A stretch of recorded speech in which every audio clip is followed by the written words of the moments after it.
So today I am speaking with world-renowned sculptor and architect guy and painter and a whole bunch of other stuff, David Černý. Hello, Mr. Černý. Hello. I'd like to thank Mr. Černý for talking to me today, and I'd like to thank all of you for listening to this episode of Prague Times.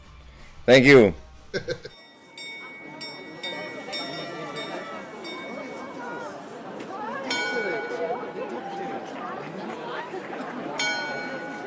A city is much more than just a collection of buildings. It's a location, it's a history, it's a culture, it's ideas and ideals, and a city is also, most importantly, the people in it. This is Prague Times, the podcast that takes a look at the city of Prague in the Czech Republic.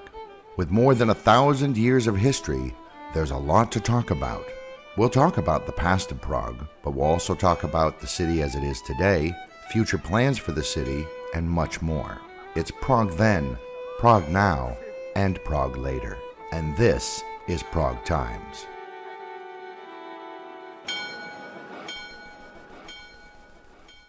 I met Mr. Černý at Mlýnská kavárna on Kampa Island and started off by asking him how he became interested in mechanical and kinetic works. He said in order to answer that, we had to go all the way back to the beginning. You know, like when I was in elementary school, I was not sure if I'm going to end up as the criminal or bank robbery. So the artist was I was actually about going to be a jet pilot. So that was my dream. But the thing is that, you know, I was like growing up and like my parents were artists both, but my grandfather was actually military and he was also inventor, and his grandfather was inventor at Křižík company, and my uncle was one of the first Rogalo pilot here in Czech Republic, and so it was like very like deeply technically. When I was like real young child, I was doing a lot of drawings and paintings and etching, and of course, you know, I was growing up in Academy of Fine Art. And in a certain moment, I get fed up of art, you know, because they were, you know, both parents were sort of pushing me into, you have to draw, you have to paint, and whatever. And I just begin to hate it, you know, I begin to hate going for the openings with them because it's like, well, fuck, what can I do here? So I, like, seriously, you know, as a small kid, I hate it, and I was mostly reading, and I was reading a lot of books, and then I, obviously, you know, the first what I wrote was Jules Verne, what is the Vinale Skazy? It's called Vinale Skazy is the apocalyptic story about the inventor who is being kidnapped by a guy who wants to destroy the world, whatever. Science fiction, technology. As a kid, I was cared about were technical stuff. Then, you know, when I was like 13, I sort of realized that there are also girls. I mean, like the girls I known about. So through the girls and through that, the idea that I will be jet pilot, I end up in, and of course, like, you know, girls are more fun to take to theater, and so like slightly and slowly shifted into sort of whatever culture stuff, art. And then I realized high school, which was electronics, so I was graduating from electronic. I realized that it's probably not that interesting. So then I sort of swapped the technical for design. That was the idea that I would do the design, like industrial design. So I was attempting design department on the university, and like first year on design I realized that it's not really interesting, and I had so many exhibitions, so I was sort of forced because of the okolnosti to actually change the department, so I end up in a sculpture department, so that's natural. So you're like, well, I ended up here anyway. Great. Yeah. Oh, well, I've been trying to avoid it. I've been trying to avoid it. And in university, I was like seriously thinking about going to architecture. So it's like one way was going to architecture. I was about to go to FAMU. And I even applied, and then because the friend of mine who was in that time a dean forget to put the application in, so it was like, well, he called me, I was sitting here, I was like, oh fuck, oh, I'm sorry, you know, oh no, it's like, oh jeez, what, I forget, you know. And that was really, like, seriously a year when I get actually back from New York, and I was seriously thinking about going to do documentary. So that's the sort of genesis. So, like, being on University of Applied Art, I was seriously thinking like going to architecture, but also because of being totally busy with my stuff, I had no chance to actually. And then I realized that. I mean, if somebody would check my školní docházka, the records or whatever, like my presence in school, attendance, attendance, I would be probably kicked out, because out of 6 years, I was 2 years in New York. Oh, right. So yeah, not a lot of showing up in class. Yeah, for sure. Not at all.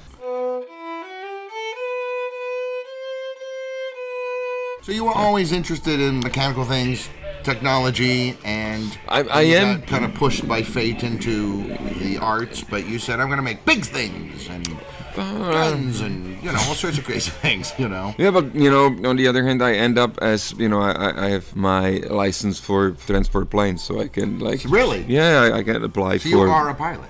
I am a pilot. I'm flying helicopters. I'm flying planes, and I can actually have helicopters. So. Oh wow! Now that's a whole different kind of flying. So yeah, I'm flying both things. I'm actually flying a glider too. So it's like.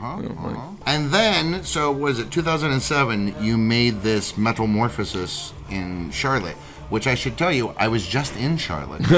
Oh, get vaccinated, and we went to go see it. Like now? Like a month ago. Okay. I took a picture. Okay. I was like, "Hey, there's Journey's and it works. Head. Yeah, it works. It was shut down. It was shut down, but I saw it yesterday. I actually checked just by chance. I was going through some stuff, and I checked out, and they have David online, so it's working. Excellent. Yeah, everything, because it was they just reopened. Yeah. And so I think people weren't back to work yet, and it was exciting for my wife's sister, who lives there in Charlotte, because she had come here and seen the Kafka head behind Quadrio and the old Národní. Now I read, I don't know if you were kidding or if you weren't kidding, when they took care of that old market behind Tesco and Národní. The idea was that there will be the fountains of 35 penises. Yes, that was it. Did you really? You submitted that, and the city? Did they even consider it? Of course not. But well, it was like a prank out of the. I figured it must have been. Of course. On the other hand, my God, if they had done that and the giant, let's call it masturbator sculpture on the National Theatre, then Prague would be the city of penises. Yes, but I'm not sure if you haven't seen my last show, which was in the fall. I actually had this installation with like 12 penises. Okay, whatever. You can find it on the internet. I remember seeing Spiderman at Signal Fest, and it had this kind of movement. And then it was, I think, shortly after that you did the Kafka head. I did a lot of mechanical things, and most of the things which I'm doing are very often I'm applying mechanics, whatever. Like, let's say a time issue is quite interesting for me. If you have a bronze sculpture, it is sort of timeless. I mean, it's changing very slowly during the time, but this one is, or I like to play with the time as the essential part of the piece. And now, so you're working with is it Black Arc?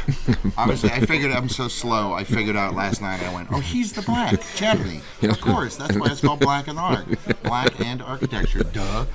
But you've got these rather audacious plans. These really quite interesting plans for stuff here in the city of Prague. The Fragment is already in process. So it's actually going to happen? You can see it. There are like 2 floors already built. Really?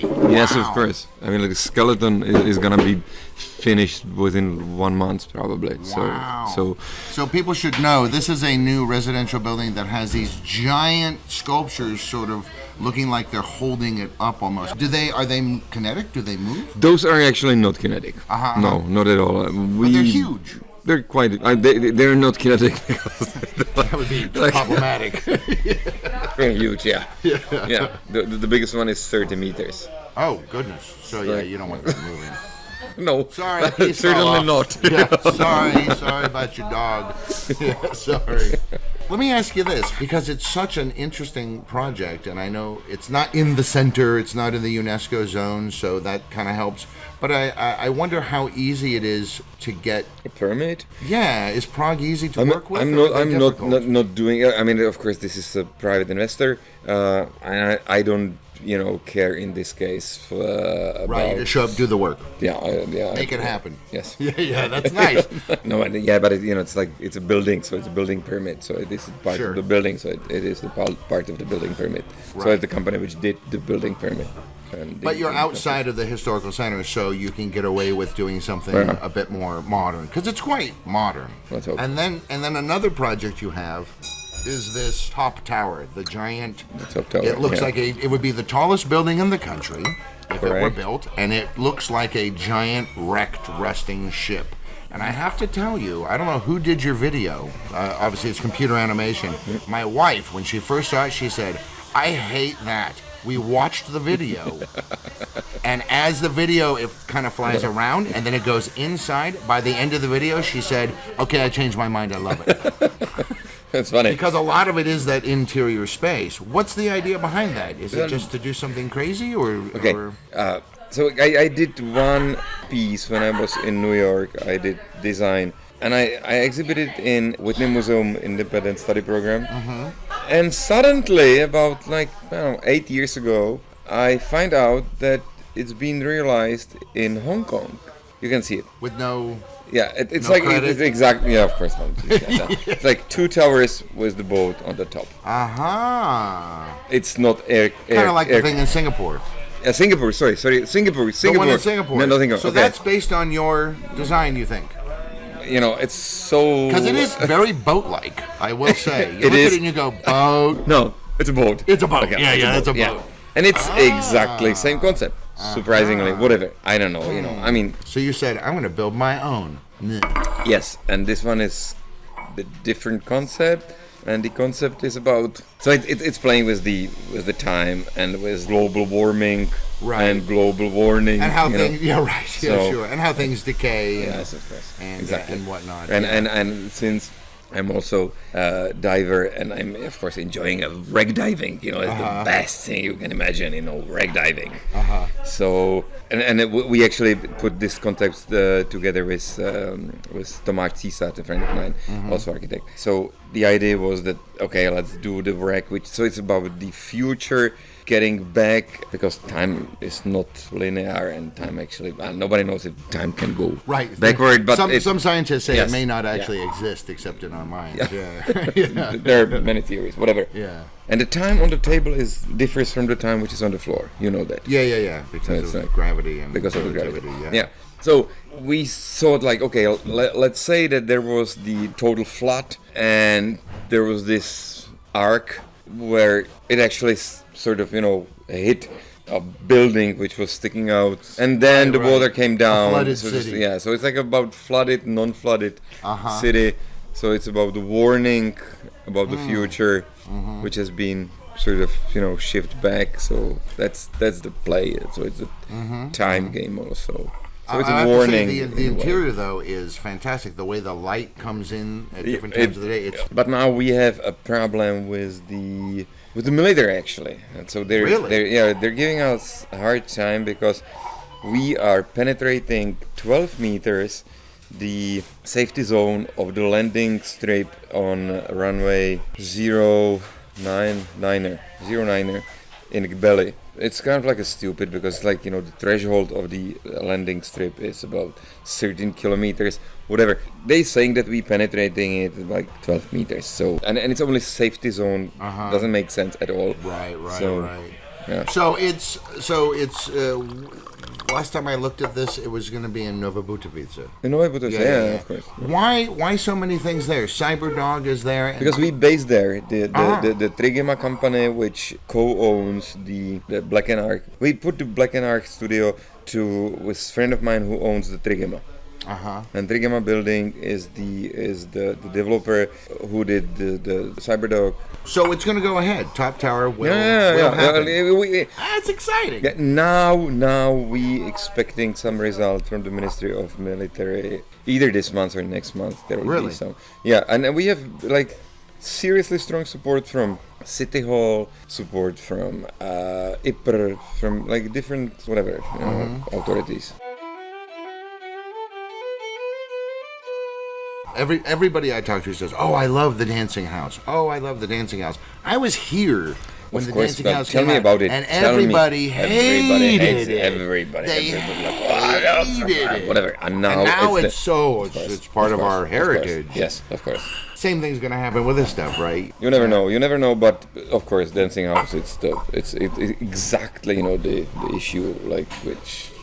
I remember one person from Brno saying, "But it's next to Havel's apartment. It's just wrong." And I said, "Here's the thing," because I was living in Brno and I came here just to see it. And I said, because I thought I would hate it, and I was like, "Actually, I kind of like it. I think it kind of works." I mean, I remember that corner before. It was nothing to talk about. Of course. Yes. You know why it actually happened? Because Václav Havel pushed it through. Really? Of course he did. Well, the house which stayed there was his father. So they sort of had, claim for this part. There's a big argument, and the arguments come from the Czechs, but it also comes from us foreigners living here. There are these ideas of, well, look, maybe we could do some kind of, like the dancing house, some kind of modern things. Yeah, in the center, like there's been talk of doing this big golden egg at the end of Revoluční to house the Mucha paintings. I would agree with, it's boring if you look, and I mean, like, it's like a Paris. If you go through Paris, it's nice, but, it's all the same. I saw on the Arc and Black website that you've got some studies and then you've got some other projects which maybe are going to go ahead. There's this Zlíchov Distillery. Zlíchov Distillery we're working on. I mean, like, I'm going to have a gallery there, like permanent gallery. It's right in the front of the meat factory. I'm going to have my own exhibition, like permanent exhibition space. The David Černý gallery. Yes. Sure, why not? It's about time. You have enough stuff. That will be fine. So this is what we're working on. But it will be, the whole project is about like 500 apartments. Oh, really? So it's like big apartment project. Is it part of that whole Zlíchov city? It's independent from the Zlíchov It's independent. city No. project? It's really the tip of that island between Strakonická and Nádraží. So it's the last part before the new bridge. I'll do a couple of things there. Also. It's now being in process. That's amazing.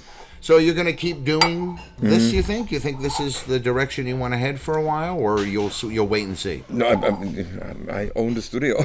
Right, you're right. I do what I want.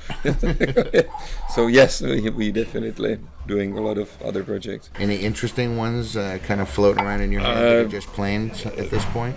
Well, yes, Trigema recently bought the whole station in Validovna. So this will be like twice bigger than the Fragment.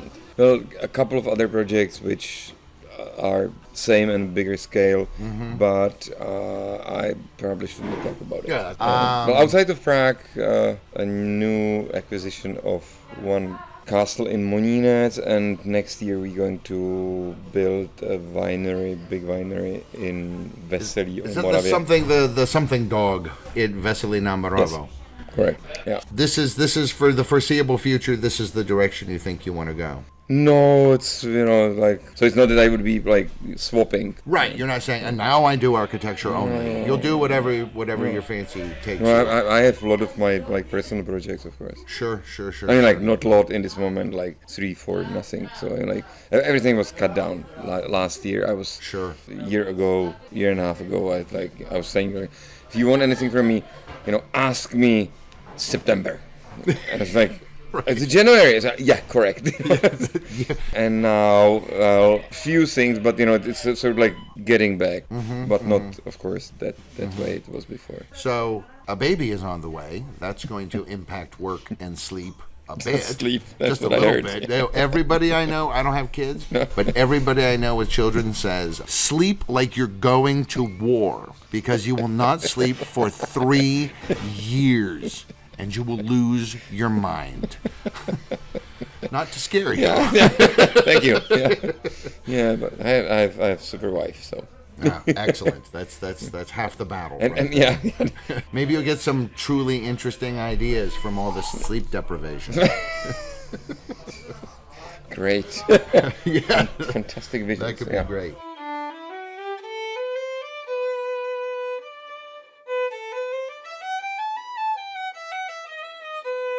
This conversation that's being had in Prague very often about, oh, there shouldn't be any modern things in Prague.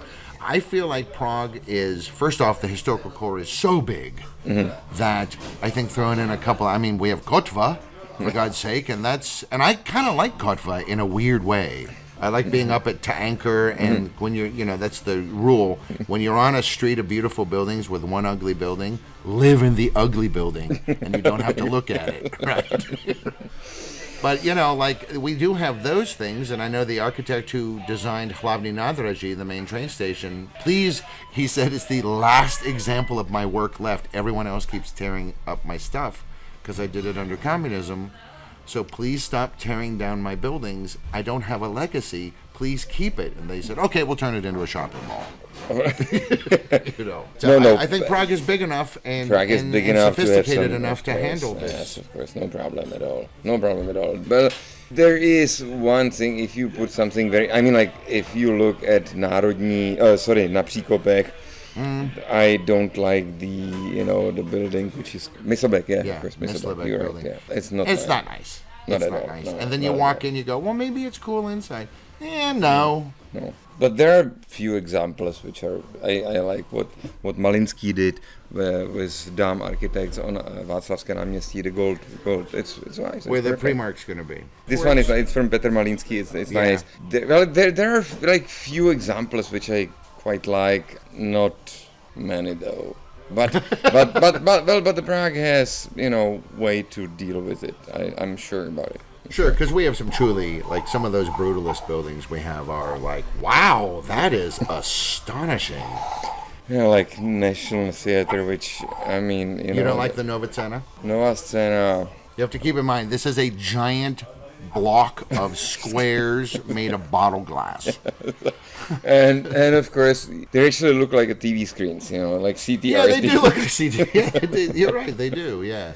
So Prague is certainly big enough to handle plenty of new things. And maybe not in the center of, but even in the center of Old Town, you still have a couple of gaps between the houses. Sure, yeah.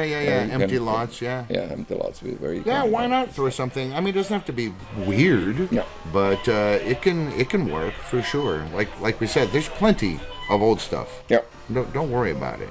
The problem UNESCO has is those Pankrác skyscrapers. That's what they don't like. Stupid. And why the fuck they care about Pankrác skyscrapers? It's because the reason is because Letna is included in the UNESCO zone because of the skyline. Because there are almost no skylines like that left in Europe, and so they said if you keep building tall buildings there, we're going to take Letna out of the UNESCO zone. Let's fuck UNESCO.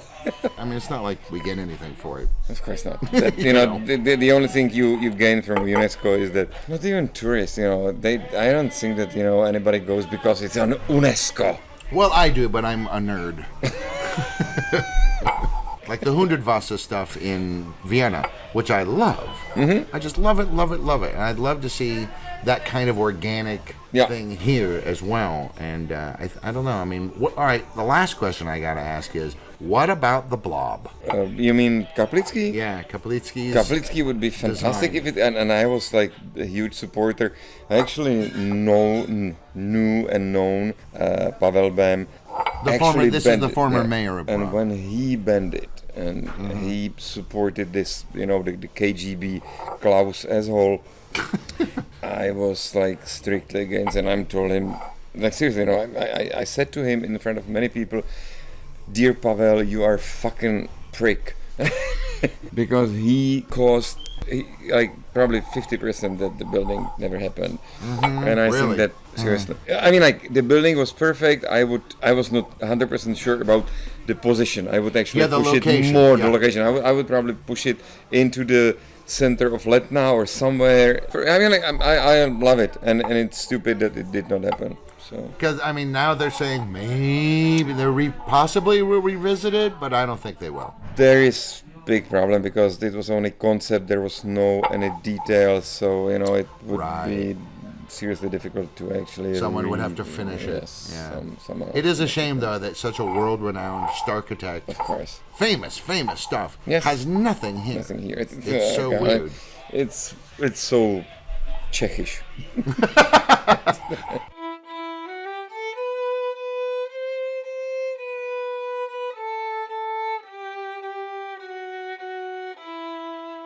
I'd like to thank David Černý for speaking to me today. Thank you, sir. Thanks. And thank you, everybody, for listening. Thank you for listening to this episode of Prague Times. If you liked this episode, be sure to like it or share it and tell your friends. Check us out on all of our social media platforms for extra goodies as well. Until next time, this has been Prague Times.